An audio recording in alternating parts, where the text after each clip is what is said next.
Jérusalem, ville 3 fois sainte, ville de passion et de tension. Il y a 40 ans, la Knesset désignait Jérusalem comme capitale de l'État d'Israël. Pression internationale, contestation palestinienne.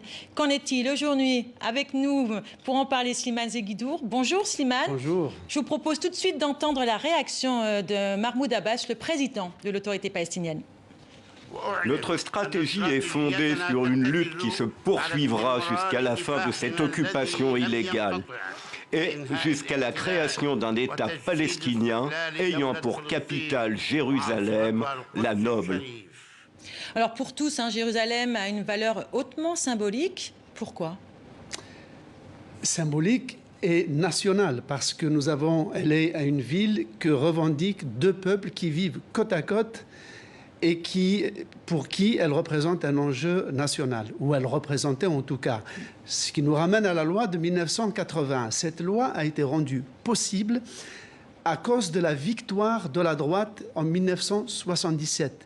Une victoire de la droite des religieux, des ultranationalistes qui avaient mis fin à 50 ans de pouvoir de sionistes de gauche séculier et qui, avec un sens des réalités remarquable, avait toujours évité, depuis la création de l'État d'Israël en 1948, de toucher aux questions religieuses, en veillant à ce que le conflit reste un conflit politique et national et non pas religieux.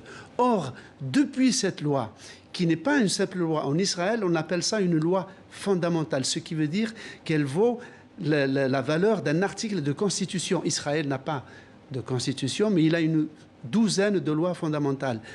Donc l'affaire est en train de virer à des revendications de type religieux, côté juif et aussi côté palestinien, et arabe, musulman et chrétien. C'est ça qui fait que le conflit est en train d'être transfiguré, de devenir un conflit entre deux revendications absolues d'essence divine. Et c'est un conflit qui concerne aussi la communauté internationale. On a vu que plus d'un pays a franchi la ligne, a transféré son ambassade de Tel Aviv à Jérusalem. C'est le cas notamment des États-Unis de Donald Trump. Écoutons le président américain. Israël est une nation souveraine, avec le droit, comme tous les autres pays, de choisir sa capitale.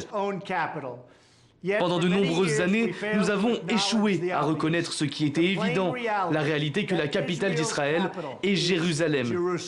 Le 6 décembre 2017, sous mes ordres, les USA ont officiellement reconnu Jérusalem comme la vraie capitale d'Israël.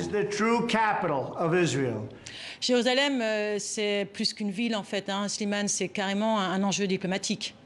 Oui, parce que ce qui se passe, c'est que les États-Unis, jusqu'ici, se flattaient à juste titre d'être un des garants du droit international.